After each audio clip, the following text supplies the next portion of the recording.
அடுத்து சொல்றாரு, அவருக்கு பயந்தவர்கள். நம்பி இருந்தா மட்டும் போதாது, கர்த்தரை எல்லாரும் தான் நம்புறான். நீ நம்பினா மட்டும் போதாது, நீ தேவனுக்கு என்ன செய்யணுமா?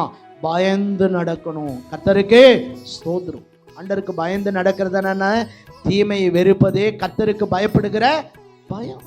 நான் ஆண்டவருடைய பிள்ளை அப்படின்னு சொல்லி இன்னும் உலகத்தான் மாறியே நீ வாழ்ந்துட்டு, உலகத்தான் மாறிய பாவத்தில், அக்கிரமத்தில், அநியாயத்தில், அசுத்தத்தில் வாழ்ந்து கொண்டு, ஆண்டவரே என் ஆசீர்வதினா, தேவன் அந்த ஜபத்தை கேட்க மாட்டார். நீ கர்த்தரை நம்பினா மட்டும் போதாது, நீ கர்த்தருக்கு என்ன செய்யணும்?